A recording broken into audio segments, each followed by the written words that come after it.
una sesión, yo creo que desde mi punto de vista muy esperada, os he de decir, porque desde hace muchísimo tiempo y discutiendo con gente, debatiendo con gente del sector, siempre me comentaban que cuando hablamos del sector construcción y pasamos a la acepción anglosajona del sector AECO, de arquitectura, ingeniería, construcción, operación, nos dejábamos digamos así, un palo fundamental dentro del sector, que es el del fabricante. Y es verdad, el fabricante normalmente no le damos esta importancia dentro de esta cadena de valor de una construcción y hoy tenemos la ocasión de hablar de esto. Yo creo que no somos conscientes los técnicos, incluso los constructores e incluso los promotores, del valor del fabricante y del producto y material manufacturado, que al final es con el que hacemos toda nuestra producción ingenieril y arquitectónica, ¿no? Tanto sea para la obra civil como para la edificación.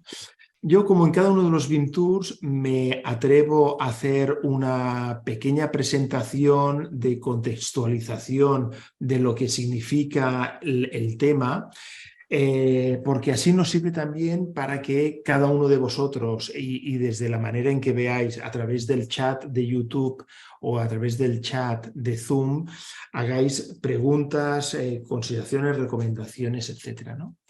De hecho, ayer tuvimos una sesión con Iniciativa BIM en México y se estaba tratando algo tan interesante como el hecho de cuál es la hoja de ruta para la transformación digital del sector AECO, ¿no? Pues sería algo similar. ¿Cuál sería la hoja de ruta para que yo, como fabricante de un producto de construcción, hiciera esta transformación digital? Por lo tanto, hay una parte que es la del BIM, hay otras partes que veremos y también debatiremos hoy, ¿no? Y he estructurado un poco como 5 beneficios o 5 retos o 5 objetivos de por qué necesito comprometerme con BIM si soy fabricante, ¿no? Hay una parte que es importante. Yo soy arquitecto, estamos en distintos proyectos de construcción industrializada, pero una de las diferencias que vemos entre este sector y el típico con el que se nos compara, que es el de automoción, es esta falta de digitalización de todo este entorno, de cómo podemos hacer que nuestros proveedores se encuentren dentro de nuestro mismo proyecto y de qué mejor manera podría existir para que la información de los componentes que nosotros estamos decidiendo para un proyecto, esa información vital para hacer el proyecto la puedan introducir los fabricantes, ¿no? Después también el hecho de si el fabricante está obligado a darnos esta información en formato 3D. Veremos que hay distintas soluciones, pero es que también hay distintos materiales y distintos productos. Cuando hacemos construcción industrializada, nosotros casi diríamos que necesitamos un LOD, ¿no? Un Level of Detail o un Level of Information or Description de un material lo más certero y preciso posible. Digamos que casi un LOT 400 para nosotros es fundamental, porque incluso necesitamos saber qué número de tornillos necesitamos para colocar una placa de pladur, porque al final un producto industrializado se basa en esta eficiencia de que tornillo a tornillo, tuerca a tuerca, montante a montante, placa a placa, llegar a la máxima eficiencia. Pero esto hay fabricantes que cuando hacen material, hacen hormigón, pues ¿qué sería importante para esto, no? Pues para un fabricante de hormigón, para mí lo que sería importante, y solamente lo he visto en Japón y alguna experiencia aquí en España, es el hecho de saber si 15 toneladas de hormigón han sido vertidas en mi obra esta mañana y qué calidad de hormigón obtenemos. En Japón, los mismos camiones hormigoneras están digitalizados y por lo tanto estos camiones ya el peso, el volumen de lo que nos están sirviendo aparece automáticamente después en el tracking de aquella obra. Esto es fundamental. Entonces vemos cómo un fabricante de hormigón tiene una necesidad totalmente distinta de una persona que esté vendiéndonos un cable para una lámpara, para una obra que vayamos a tener. Después quizá también hay un tema de timing. Esto con Pablo se discutía ya, yo diría, casi hace 10 años, ¿no, Pablo? En el inicio del European BIM Summit, de todo, la importancia de que el fabricante, si tiene su producto en BIM, puede vender su producto cada vez que una persona entiende que lo necesita para su proyecto. Y por lo tanto, comercialmente, marketingianamente, técnicamente, es algo fundamental. Han habido, en el caso, por ejemplo, aquí en España, para explicaros casos directos, ¿no? Roca, que fue el partner fundamental para lanzar el European BIM Summit, a mediados del 2014-2013 empezó ya a hacer un chequeo de cómo otras empresas estaban trabajando los mismos elementos cerámicos en BIM, cómo deberían chequearse, etcétera, y lo ha ido evolucionando, ¿no? Entonces, esto 10 años más tarde te lleva a una situación totalmente distinta respecto a otros fabricantes.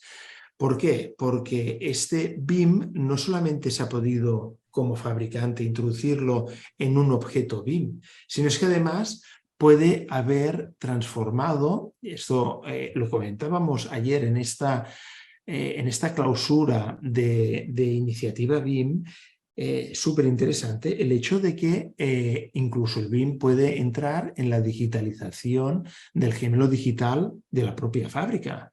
Y esto es algo que también se ha de proporcionar al fabricante. Una cosa es el material, pero es que además incluso mi espacio, yo para gestionarlo, interesa muchísimo hacer esto, ¿no?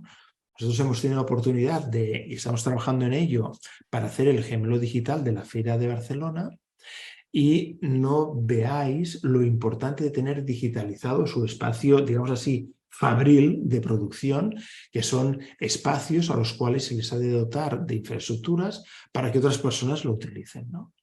Y después el hecho de digitalizar los procesos, que ya no solamente es el material, sino el espacio, sino digitalizar el proceso de producción o de ejecución. Y esto abre unos campos magníficos a aquellos que estáis trabajando o que os puede llegar en alguna ocasión esta necesidad por parte de un manufacturador o de un fabricante de decir, oye, quiero entrar en el mundo del BIM, ¿no? La otra cosa es esta resolución que necesitamos, ¿no?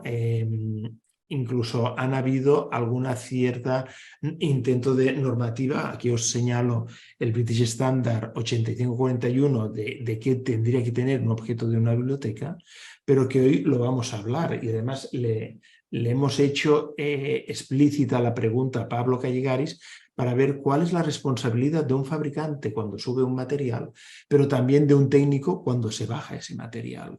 Y por lo tanto, entender qué resolución, qué posibilidades existen, ¿no? Y hay empresas como esta que trabaja el tema de la madera como Luna Wood, para daros ejemplos os hubiera podido poner de Roca o ejemplos, supongo que Pablo y Aurelio quizá también colocarán ejemplos de los que ellos hayan hecho, pero fijaos la importancia de que aquí esta empresa, como podéis leer, dice, bueno, son estos objetos BIM son no me sale el verbo, pero bueno, que los podemos captar en Archicad, en Revit y también en IFC, y además que hay una visualización en 3 dimensiones. Y cuando investigas más, claro, esto en cómo se transforma en esta estandarización de datos. podríamos hacer una sesión, casi un máster entero, de lo que significa el COBIE o el ECOP o estos formatos, el BCF, ¿no? De formatos específicos para trabajar materiales y productos para que puedan entrar en esta quinta dimensión del presupuesto del BIM y los podamos utilizar, ¿no? En esta estandarización también de medidas, etcétera, ¿no? Y como LunaWood, pues que estos hacen madera termotratada, fijaos, cómo dividen y después Pablo nos puede decir si esto está bien o no. No sé si los tenéis también dentro de Bimética, pero fijaos cómo de alguna manera desde su propia web nos clasifican, aquí vemos en terminaciones de una obra, en el decking de una obra, en los battens y nos listan aquellos detalles que ellos nos pueden, de objetos realizados en BIM que nos pueden proporcionar, ¿no? Pero también lo mismo en Archicad y después lo vemos en IFC. Y en IFC vemos que también, claro, es otra manera de entenderlo si utilizamos otro tipo de software para poder trabajar. Y después, además, añaden esta posibilidad de renderizar imágenes. Y dices, ostras, pues me están ayudando, ¿no? O sea, aquellos que utilizamos Lumion o V-Ray o Unity para hacer los renders de nuestros proyectos, como también existe esta posibilidad de poder tener capas, skins, pieles, etcétera, de materiales es profeso, ¿no? Y cómo van apareciendo también plataformas que estas plataformas de materiales no están tan imbricadas en el mundo BIM, sino a veces también en el hecho de productos para la arquitectura y para la construcción. Y eso debe ser una pregunta para nuestros invitados, ¿no? El hecho de que también hemos de ir a parar a unas plataformas específicas se puede complementar con el hecho de que podamos utilizar nuestra propia web como fabricante, qué es lo que nos aconsejan, ¿no? Y después, ya para ir un poco ya finalizando, el hecho de que aparecen nuevos conceptos como el PIM, ¿no? El Product Information Modeling, el hecho de cómo podemos llegar a modelar la información de un producto. Esto es súper interesante cuando vemos que este producto además está ligado a una parte comercial y a una parte de datos de la misma producción de una empresa. O como hizo Hispalit hace un tiempo, haciendo que cuando nosotros necesitamos hacer un proyecto ejecutivo de una fachada o de una pavimentación, como veis aquí, ya podemos dar información de ese material para colocarlo. Pero quizá lo podríamos trasladar igual que el Bim Bam Boom a un Pim Pam Pum, ¿no? O sea, el PIM con el Product Information Modeling, pero después que esta información, gente como Faro, seguro que Leica, Topcon, etcétera, tendrá algo similar de cuando tú utilizas este material en la obra, yo puedo hacer un seguimiento de este ensamblaje de este producto en la obra y por lo tanto cerciorarme que es el producto que ha llegado a nuestro sitio, a nuestro emplazamiento, se está utilizando y se está colocando de la forma idónea. Y esto podemos estar haciendo, digamos así, láser escáneres constantemente en nuestra obra para precisar que aquello se ha hecho tal como pedíamos. Claro, y después de esto pasar a un PUM, que sería este Product Optimization and Operation Management, para hacer, igual que en el boom de Patrick McLeamy, entender que esta información nos puede servir para toda la gestión de mantenimiento, ¿no? Terminamos, como en cada BIM Tour, con un poco de softwares para que tengamos, aquellos que coordináis BIM, que tengáis más información y no quedarnos en aquellos softwares típicos y tópicos. Y hay algunos softwares que son específicos para esta información de producto digital, ¿no? Como hyperbim.com, de cómo poder llegar a generar un catálogo y este catálogo cómo poderlo ir actualizando, que es uno de los principales problemas, o CoBuilder con este GoBIM para manufacturadores y de qué manera también esta información puede crear un link directo con esta, como veis aquí, Standardization and Compliance Management, ¿no?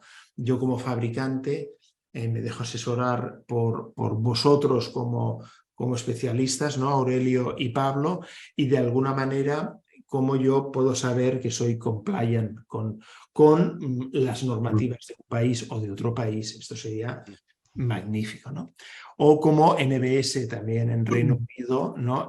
Ya crean una propia librería que dice, ostras, que sirve para comparar productos. Que yo para esto ya le veo, pues subimos una categoría en la división, ¿no? O sea, ya no solamente albergamos productos, sino nos permiten comparar, incluso podría haber la posibilidad de que podríamos tener un PIM desde el punto de vista de un Price Information Modeling, ¿no? O sea, cómo yo podría ya entre un producto y otro saber entre precios distintos, ¿no? Y dentro de esta amalgama de softwares, pues esto realizado por Plannerly, cómo también puede afectar un BEP, ¿no? Un Building Execution o un BIM Execution Project o plan, para que cuando nosotros estamos reunidos con una constructora, con proveedores, etcétera, decir, oye, ¿qué materiales vamos a utilizar? ¿O qué tipología de materiales? ¿O qué rango de precios de materiales